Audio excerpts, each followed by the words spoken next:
भाइयों और बहनों, राष्ट्रपति जी ने आपातकाल की घोषणा की है।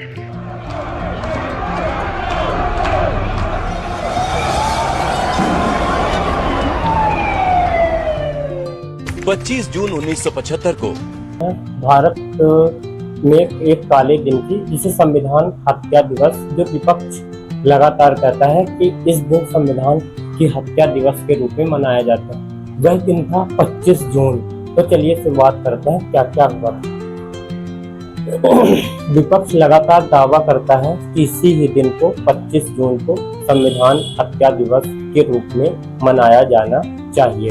ऐसा क्यों कहता है, इस पर हम चर्चा करेंगे। उसके साथ ही हम बताएंगे कि आखिर 25 जून को क्या हुआ था। 25 जून को देश में आपातकाल लागू हुआ था। इस दिन ऐसी कौन सी परिस्थितियां हुई थी कि आपातकाल लागू करने के लिए मजबूर कर दिया था। इमरजेंसी वाली रात आखिर दफ्तरों की लाइट क्यों काट दी गई थी। अभी तक सबसे मजबूत सत्ता में रहने वाली जो प्रधानमंत्री के रूप में है, वो कौन से शख्स है। इन्हीं सब सवालों का जवाब देंगे। बने रहिएगा हमारे वीडियो में अंतिम। देखिए क्या होता है कि जब जवाहरलाल नेहरू की मृत्यु होती है, उसके बाद कई प्रधानमंत्री आते हैं, लेकिन 1966 के आसपास जब इंदिरा गांधी पूरे देश में प्रधानमंत्री के रूप में शासन संभालते हैं, तो वो लगातार प्रशासनिक सुधार में को मजबूत कर देते हैं। वो कई बार ऐसा संविधान संशोधन करते हैं जिस कारण से देश में विपक्ष को अच्छा नहीं लग रहा था। विपक्ष को अच्छा नहीं लग रहा था जो जैसे कुछ संविधान संशोधन है राजाओं नेहरू जी ने चालू किया था, उसको बंद करा देते हैं, जिस कारण बीजेपी जैसी पार्टियों का उदय होता है। तो क्या था कि जब बड़े बड़े संविधान संशोधन कर रही थी, तो 1966 में एक मामला आता है, गोलकनाथ मामला, जिसमें न्यायालय ने तय कर दिया कि आप कोई भी संविधान संशोधन करते हैं तो उसमें 2/3 उपस्थित और 2/3 मतदान होना अति आवश्यक है। और 1973 में एक मामला आता है, केशवानंद भारती मामला, जिसमें कुछ मामले को मूल ढांचे के रूप में घोषित करता है कोर्ट में। अब इनको ये बातें अच्छी नहीं लग रही थी, तो क्या होता है कि इनको ये बातें अच्छी नहीं लग रही थी, इस वजह से इन्होंने क्या किया, न्यायालय से तो इनको पटकनी मिल रही थी। और आगे हम बताएंगे कि और आगे क्या हुआ। तो उसी समय क्या होता है, चुनाव इनके विपक्षी जो थे राज नारायण सिंह थे, इलाहाबाद हाई कोर्ट में अपील करते हैं कि इन्होंने जो सरकारी जो मशीनरी थी उसका खूब दुरुपयोग किया। अब क्या होता है, अब ऐसा होता है कि ये इंदिरा गांधी दोषी पाई जाती जरकारी मशीनरी का खूब उपयोग करते। OSD यानी officer on duty Yashpal Kapoor जो थे, इनकी खूब मदद थी। जब इलेक्शन हो रहा था तो सरकारी जैसे लाउड स्पीकर हो गया, गाड़ी हो गया, इनके प्रचार में लगा दिए थे। जबकि नियम क्या होता है, कोई भी सरकारी चीजें जो होगी इनके उसमें नहीं लगाई जाएगी। तो अब क्या होता है कि सुप्रीम कहता है तुम्हें तत्काल चुनाव लड़ने के लिए रोक लगा देती है और 6 वर्ष के लिए इन्हें घर में बैठने के लिए कह दिया जाता है, और कहते हैं कि आप और राजनारायण को विजयी घोषित कर देते हैं। इन्हें इस्तीफा देने के लिए कहा जाता है, तो इस्तीफा देने से मना कर देते हैं। इनके निजी सचिव रहे RK धवन लिखते हैं अपनी पुस्तक में कि उनकी पुस्तक का नाम था बांग्लादेश मिलिट्री। उसमें लिखते हैं कि अंतरिम बैठक बुलाई गई और उसमें एक टाइपिंग किया गया कि मैं इस्तीफा देने के लिए तैयार हूँ। उसी समय ये लेकिन क्या होता है, उत्तराधिकार की बात चलती है और उत्तराधिकार न होने कारण जगजीवन राम जो थे वो बात नहीं बन पाती है और ये इस्तीफा नहीं देती हैं। फिर क्या होता है, ये तो उनका व्यक्तिगत पक्ष था। अब चलते हैं देश के अंदर क्या क्या हो रहा था वो समझते हैं। देश के अंदर महंगाई चरम पर थी, जैसे अभी वर्तमान में है, और जो सरकार की विरोधी गतिविधि जेपी जो थे वो बहुत तेजी से कवायद शुरू कर दिए थे। 18 मार्च 1974 को बिहार विधानसभा को घेरना शुरू कर देते हैं। अभी तत्काल में सरकार बनती है, और वो क्या था, जो वहाँ के जो वो थे गवर्नर थे, राज्यपाल थे, वो बैठ रहे थे कि हम संयुक्त बैठक बुलाएंगे और उसमें बैठक की बात कर रहे थे। और वो क्या करते हैं कि बैठक में तय होता है कि भाई नई नई सरकार बनी, आप संयुक्त बैठक बुला लीजिए। तो क्या होता है कि वहां पे जो छात्र आंदोलन तेजी से हो रहा था, छात्रों ने राज्यपाल को विधानसभा में जाने से मना कर देते हैं। तो क्या होता है, तत्काल इस्तीफा देना पड़ता है। अब्दुल गफ्फार को इस्तीफा दे दिए और जगन्नाथ मिश्रा सीएम जो थे वहां पे बन जाते हैं और ये आंदोलन समाप्त हो जाता है शांतिपूर्वक, पूरी तरह से वो चलता है। लेकिन क्या होता है, अब दूसरी ओर क्या होता है कि गुजरात में 1975 में महंगाई के खिलाफ प्रदर्शन चल रहा था। तात्कालिक कारण एलडी इंजीनियरिंग कॉलेज में फीस के खिलाफ नया आंदोलन शुरू हो जाता है, जिसमें जेपी को आमंत्रित किया जाता है। तो जेपी को आमंत्रित किया, जैसे ही जेपी जाते हैं वहां पे लाखों की संख्या में भीड़ इकट्ठा हो जाती है। इस दौरान जीवन भाई को इस्तीफा दिलाया जाता है और वहां पे आपातकाल लागू कर दिया जाता है। और ऐसा कहते हैं कि इंदिरा गांधी वहां पे अपनी सरकार बचाए रखना चाहती थी, इस वजह से आपातकाल लागू कर देती है। बिपिन चंद्रा कहते हैं कि 1975 में जैसे ही यहाँ चुनाव होता है तो मोरारजी देसाई यहाँ की सत्ता संभाल लेते हैं। फिर क्या होता है, तीसरी सबसे बड़ी घटना क्या होती है, जो रेलवे कर्मचारी होते हैं वो भी आंदोलन शुरू कर देते हैं। जॉर्ज फर्नांडिस के साथ मिलके ये जो थे रेलवे कर्मचारियों को भड़का रहे थे कि तुम जो माल है नहीं ला दोगे और न ही रेलवे चलाओगे। सारे कर्मचारी इनके पीछे चल देते हैं। तो अब क्या होता है, देश में न्यायपालिका से इनसी लड़ाई हो रही थी, मतलब न्यायपालिका इनके खिलाफ थी, महंगाई चरम पर थी, भ्रष्टाचार बहुत था, गुजरात बिहार में इनका पांव उखड़ चुके थे, जनता विद्रोह करने में उतारी थी। उसी समय एक बहुत बड़ी घटना होती है, दुर्गा प्रसाद जी की मृत्यु हो जाती है। इनके मान लीजिए राजनीतिक गुरु थे या फिर बहुत बड़े सलाहकार थे, इनकी मृत्यु हो जाती है। और क्या होता है, जैसे चुनाव होता है गुजरात में जनता मोर्चे की सरकार बन जाती है। फिर क्या होता है, अब आते हैं 25 जून को। क्या होता है, 25 जून को जिस दिन आपातकाल रात को लागू हुआ था, दिन में क्या क्या चला था उसकी बात करते हैं। 25 जून को रामलीला के मैदान में, दिल्ली रामलीला मैदान में जेपी ने हुंकार भर रही थी कि सेना व व्यक्ति सरकार की बात ना माने, ऐसा उन्होंने अपील की। अब ऐसा अपील करते ही बहुत ज्यादा भीड़ बढ़ गई। अब तक की सबसे ज्यादा भीड़ थी, उसके पहले गांधी आंदोलनों में भीड़ देखी है तो उसके बाद अब था। फिर 25 जून 1975 को जेपी ने खूब सुनाया कि यही सुनाया कि देश में महंगाई बढ़ रही है। 25 जून को तय नहीं कर पा रही थी कि आखिर क्या करें। तो क्या हुआ, 25 जून को सुबह बंगाल के तत्कालीन जो मुख्यमंत्री थे सिद्धार्थ शंकर रे को अब फोन किया और बोला कि आप तत्काल मेरे आवास में आ जाइए। उन पर बहुत भरोसा था।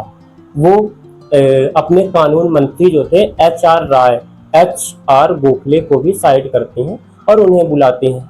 वो संविधान के जानकार भी थे और वो ऐसा कर रहे थे कि सलाहकार भी थे।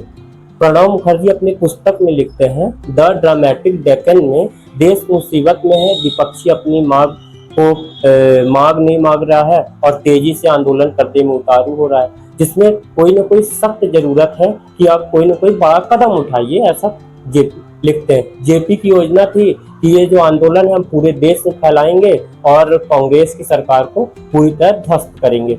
और इन्हीं पे ये भी शक था कि इंदिरा गांधी जी को ये भी शक था कि अमेरिकी जो मुख्य राष्ट्रपति हैं रिचर्ड निक्सन है, वो सरकार गिराने की कोशिश लगातार कर रहे हैं।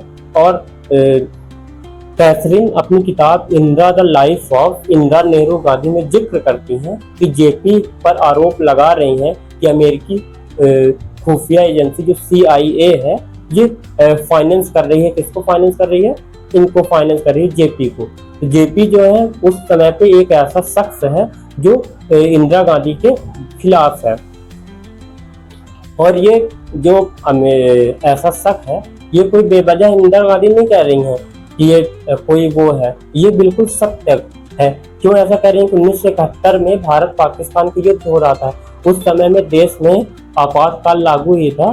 तो क्या वो अमेरिकी दौरे पर गई थी और उनको राजी करना चाहती है कि अमेरिका के जो प्रेसिडेंट है वो पाकिस्तान को हथियार देना बंद कर दें। जो निक्सन थे वो नहीं माने, तो ये इस वजह से वो शक कर रहे थे कि मेरी सरकार जो है उसको गिराने के लिए कह रही। तो चलिए हम लौटते हैं सिद्धांत शंकर रे। सिद्धांत शंकर रे जो थे वो ऑफिस में आते हैं, वो परिस्थितियों को ध्यान में रखते हुए वो कहते हैं कि एकमात्र ही उपाय यही है कि देश के अंदर आपातकाल लागू होगा। आपातकाल कैसे कैसे लागू होगा, आपातकाल क्या होता है, इस पर हम चर्चा करते हैं। तो देखिए आपातकाल कब लागू होता है, जब कभी भी युद्ध, बाह्य आक्रमण या सशस्त्र विद्रोह होगा। 44वें संविधान संशोधन में आंतरिक गड़बड़ी थी, उसके 44वें संविधान संशोधन के पहले आंतरिक गड़बड़ी थी, लेकिन 44वें संविधान संशोधन में यह कर दिया गया कि देश के अंदर आपातकाल लागू तभी होगा जब सशस्त्र विद्रोह होगा। तो देश के अंदर सशस्त्र विद्रोह की स्थिति बन रही है या फिर बनने जैसी लग रही है तो आप आपातकाल आराम से लागू कर सकते हैं। दिसंबर 1971 में पाकिस्तान भारत युद्ध के कारण आपातकाल लागू ही था, लेकिन ये समाप्त होने की स्थिति में था, फिर से लागू कर देते हैं। फिर क्या था कि एक इंटरव्यू में कहा गया कि जो सिद्धार्थ शंकर रे थे, एक इंटरव्यू में कह रहे थे कि भारत में एक ट्रीटमेंट की बहुत जरूरत है, अतः 6 महीने पहले ही योजना बन चुकी थी कि हम आपातकाल लागू करेंगे। ऐसा क्यों कह रहे होंगे? क्योंकि उसमें शाह कमीशन बना था जिसके अध्यक्ष R.K. धवन थे। वो कह रहे थे कि 6 महीने पहले ही आपातकाल की योजना लागू हो गई। तो अब आपातकाल लागू होने वाला था। इसमें तीन लोग इनके मंत्री मतलब इनके पार्टी से थे, दो इंदिरा गांधी थी और सिद्धार्थ शंकर रे थे। इन्होंने पांचों ने मिलकर तय किया कि हम आपातकाल लागू करेंगे। जैसे HR भोसले जो थे कानून मंत्री थे, देवाकांत बरुआ कांग्रेस के अध्यक्ष थे, फिर रजनी पटेल बॉम्बे कांग्रेस के अध्यक्ष थे। तीनों पांचों ने मिलकर तय किया कि हम आपातकाल लागू करेंगे क्योंकि आंतरिक अशांति है। आंतरिक अशांति जो था इसमें कब आंतरिक अशांति शब्द को हटा दिया गया 44वें संविधान संशोधन से और सशस्त्र विद्रोह कर दिया गया। इस बड़ा दिलचस्प बात यह है कि इन्होंने अपने मंत्रिमंडल या मंत्रिपरिषद को भी अपने उसमें नहीं लिया। इन्होंने सिर्फ आपातकाल अपने मन से आपातकाल लागू होते ही सुबह फखरुद्दीन उस समय के राष्ट्रपति थे, उनसे मिलने गई और राष्ट्रपति को जल्द ही राजी कर लिया और आपातकाल के कागजात में सिग्नेचर हो जाते हैं। 25 जून 1975 को पूरे देश में आपातकाल लागू कर दिया गया, बिना कैबिनेट को बताए ये किया गया। बहादुर शाह जफर मार्ग में स्थित सभी अखबारों के लाइट को कट कर दिया गया और वो नहीं चाहती थी कि जो दोपहर में जेपी की रैली हुई थी उसकी पूरे देश में खबर फैले। संजय और ओम ने तय किया कि हम किन्हें किन्हें गिरफ्तार करेंगे। सभी नागरिकों के मौलिक अधिकार को निलंबन कर दिया जाता है। 25 जून की ही रात को अटल बिहारी वाजपेयी, मुलायम सिंह, लालू यादव, जेपी नारायण सहित सभी व्यक्तियों को जेल में डाल दिया जाता है। लोगों को गिरफ्तार किया जाता है कि और जगह नहीं होती है कितने व्यक्ति थे। लोगों को Misa defence of India act के तहत कार्रवाई की जाती है और बहुत सारे व्यक्तियों को जेल में डाल दिया। 26 जून 1975 को इंदिरा गांधी की ऑफिस में बैठक हुई। कैबिनेट के सभी मंत्री उपस्थित थे। उस दौरान कोई भी मंत्री विरोध नहीं कर रहे थे।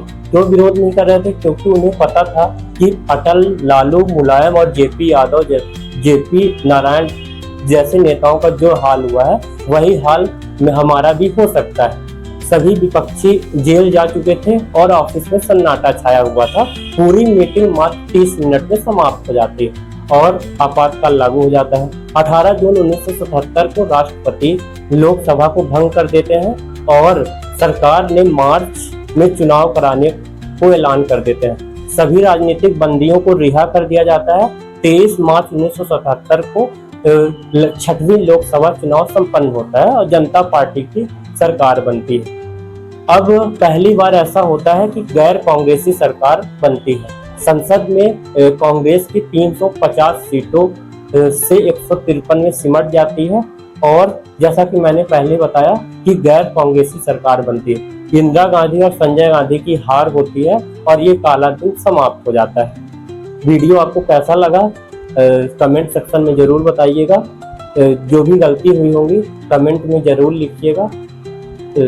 अगले वीडियो में हम बात करेंगे कि इमरजेंसी के बाद भारत में क्या हुआ।